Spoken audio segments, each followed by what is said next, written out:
Bom dia, meu nome é Leonardo Lopes e você está no Filosofia e Fé Cristã. O áudio de hoje é um hiato, um parêntese. Iríamos tratar inicialmente de Pascal e pretendemos, se assim for a vontade de Deus, no próximo áudio. Mas hoje eu estava lendo sobre Agostinho e me veio a questão da relação do agostinianismo com o corpo. E de uma forma geral, do próprio cristianismo, da fé cristã com o corpo. E me veio então, Deus tocou meu coração então para falar sobre essa questão. E inicialmente, trazendo aqui uma lembrança minha, por muitos anos eu permaneci longe do Evangelho, permaneci longe do Senhor Jesus. E quando isso acontece, geralmente nós temos várias críticas e achamos que todas elas são muito bem fundamentadas, que todas elas são muito importantes e na verdade não passa de orgulho, soberba e vaidade.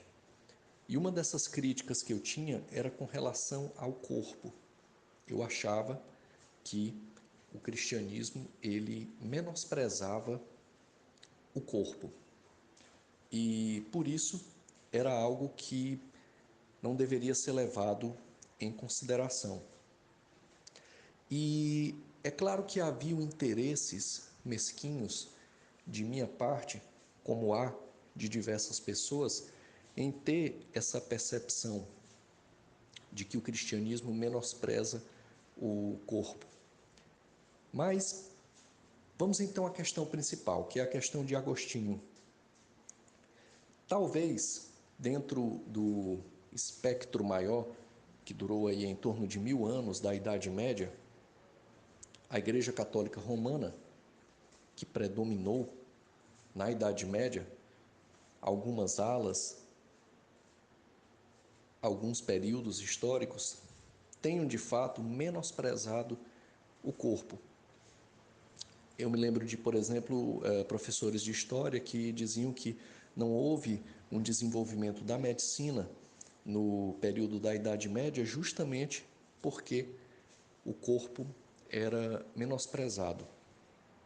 Mas então, de fato, em Agostinho, isso não ocorre.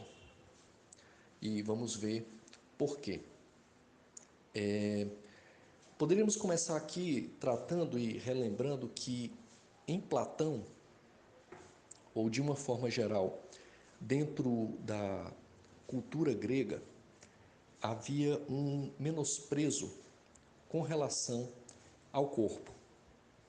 Se nós lembrarmos, por exemplo, de uma passagem bíblica muito conhecida, que está no livro de Atos, no seu capítulo 17, quando Paulo vai ao Areópago e confronta filósofos estoicos e filósofos epicuristas, nós veremos ali que o que ocorre é que ele começa a falar da ressurreição, e quando ele fala da ressurreição dos corpos, as pessoas se retiram, ficam algumas ali, mas a maior parte das pessoas se retiram e dizem, talvez até em tom de zombaria, depois nós conversamos com isso com você. E boa parte disso está relacionada ao fato de que para os gregos é um absurdo falar de ressurreição dos corpos, porque não só em Platão, Platão é apenas um homem, é apenas um filósofo, um gigante filósofo, diga-se de passagem, mas é apenas um homem. Ele reflete também a cultura da sua época. E, quer dizer, o menosprezo do corpo, o corpo enquanto cárcere da alma, não é uma invenção de Platão, defendida por Platão e um grupo de iniciados platonistas ou o que quer que seja. Não, faz parte de um contexto geral. Então, de uma forma geral, para os gregos antigos, e aí lembramos que a Grécia era o grande berço cultural, a grande fonte onde Roma, inclusive, bebeu no sentido cultural, no sentido intelectual, sobremodo na filosofia grega antiga. Mas então lembremos que, de uma forma geral, para o mundo grego, o corpo era o cárcere da alma. O corpo era um obstáculo indesejável que, infelizmente, tinha-se que aguentar. É no momento da morte, então, que se vislumbra, que se tem um vislumbre da totalidade. Pode-se antever alguma dessas questões aqui, Platão tratou muito bem delas na obra Fédon, que no Fédon de Platão, por exemplo, ele vai tratar lá dos últimos momentos de Sócrates, e aí Sócrates vai falar sobre a imortalidade da alma. Ele já estava prestes a morrer, tomando ali a cicuta, e ele vai tratar sobre a imortalidade da alma. E a ideia geral é essa: no momento da morte há uma libertação em que se passa a ter uma visão de totalidade, que é impossibilitada pelo corpo. O corpo é indesejado, é o cárcere da alma, é uma prisão, deve ser liberto. Esse é um dos motivos pelo qual, quando o apóstolo Paulo fala sobre a ressurreição dos corpos, os gregos se retiram, ficando alguns que creram pela graça de Deus. E nesse sentido, então, é interessante notar que esse povo, os gregos, que menosprezavam, eles sim menosprezavam o corpo, quer dizer, isso redundava em práticas, inclusive, de prostituição cultual. Eles tinham alguns deuses dentro do seu mais diversificado panteão. Lembremos que eles deixavam sempre um local em aberto para um Deus desconhecido. E esse foi o mote, foi o gancho que Paulo de Tarso pegou para poder iniciar ali e falar do Senhor Jesus para aquele povo. Então, dentro desse grande panteão de deuses gregos, haviam alguns, inclusive, em que haviam sacerdotes e sacerdotisas, se é que podemos chamar assim, que prestavam culto em forma de prostituição corporal, uma dimensão de sexualidade em torno dessas práticas pagãs. E é interessante notar isso, né? Um povo que menosprezava o corpo, mas ao mesmo tempo praticava a prostituição, inclusive num nível cultual, num nível propriamente, digamos assim, religioso. No cristianismo, e aí vamos pegar aqui Agostinho de Hipona e vamos ler algumas partes de algumas obras, de uma obra em específico de Agostinho que chama Sobre a Natureza do Bem. A ideia que Agostinho nos traz, de uma forma geral, e depois eu vou trazer aqui o texto para corroborar, fundamentar, de uma forma geral, então, para Agostinho, o corpo, ele não é um cárcere da alma. O corpo não é o lugar do mal, como diziam os maniqueus. Ou o corpo não é o lugar, nem o espaço aonde o mal ocorre naturalmente, como dizia Plotino nas Enéadas. O corpo, na verdade, para Agostinho, é criação de Deus. E enquanto criação de Deus, que a gente chama em filosofia de ontológico, enquanto criação de Deus, o corpo é algo bom. Ele é bom em si mesmo, justamente por ser criação de Deus. Aí alguém que não gosta de filosofia pode dizer assim: sim, mas onde é que Agostinho corrobora isso na Bíblia?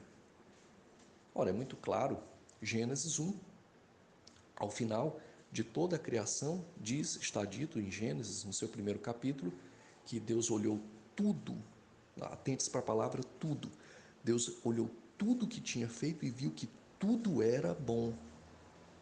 Na verdade, está dito no texto lá, muito bom.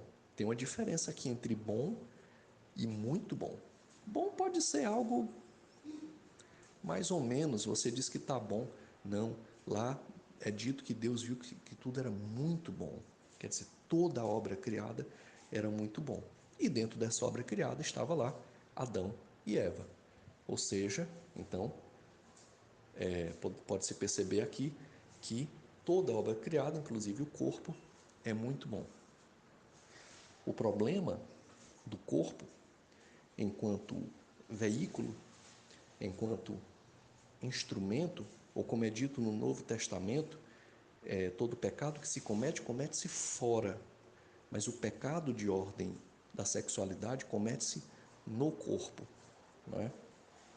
Assim como muitos vícios, e vícios ligados a essa área.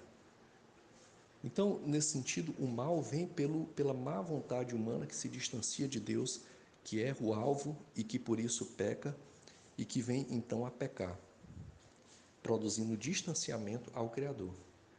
E aí sim, o corpo, nesse sentido, pode vir a ser uma fonte de mal, porque é um instrumento que a má vontade utiliza, isso Agostinho, a má vontade utiliza para pecar e se distanciar de Deus e cair no orgulho, na soberba e na vaidade. Mas o corpo em si mesmo, ele é algo muito bom.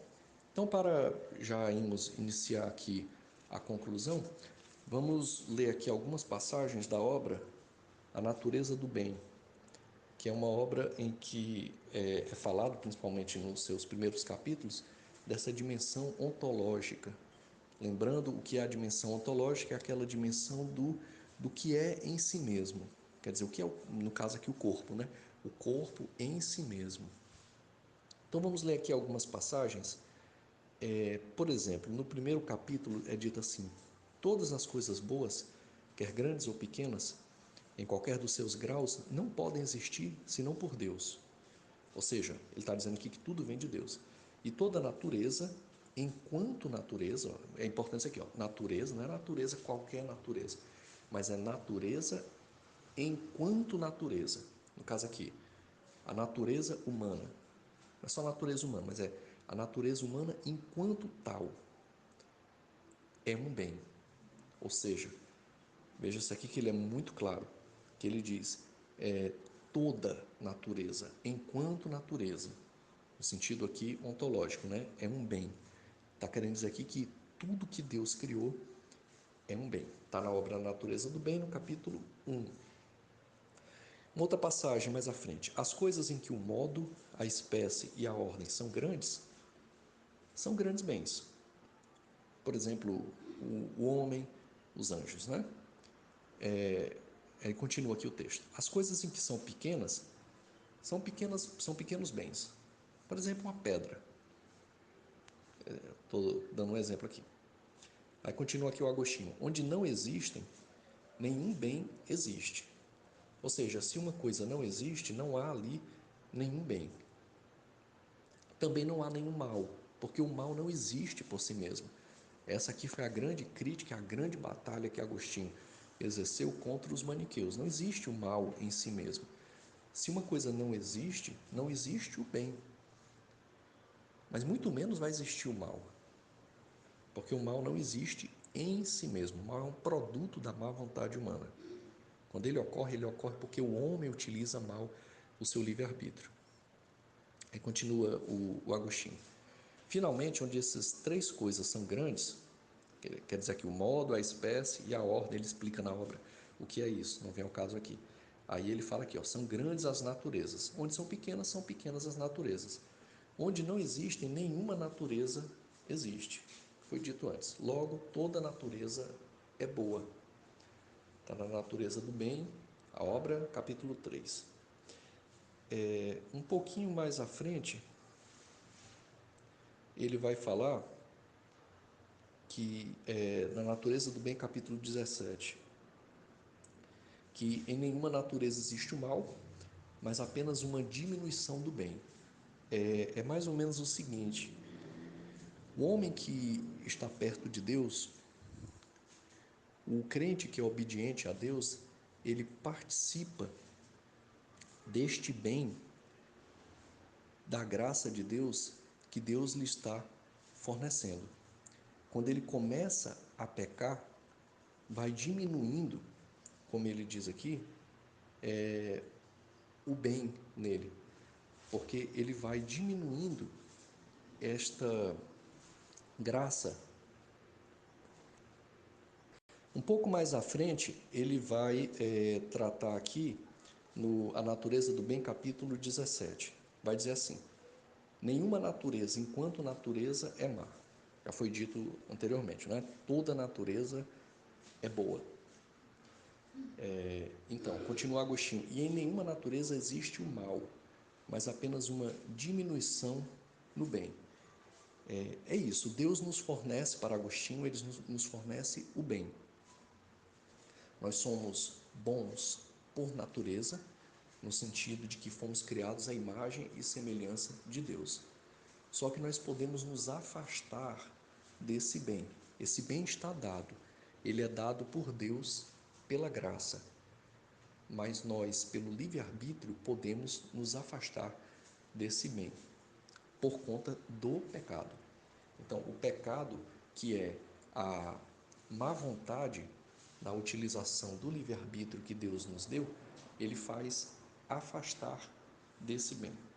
Continua aqui o Agostinho: se este diminuir a ponto de desaparecer, não havendo nenhum bem, também não conservará em nenhuma natureza, também não se conservará em nenhuma natureza.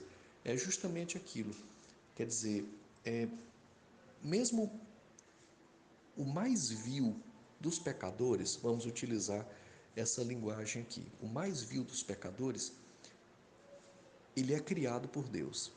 Se ele é criado por Deus, ele tem uma natureza humana que foi dada por Deus.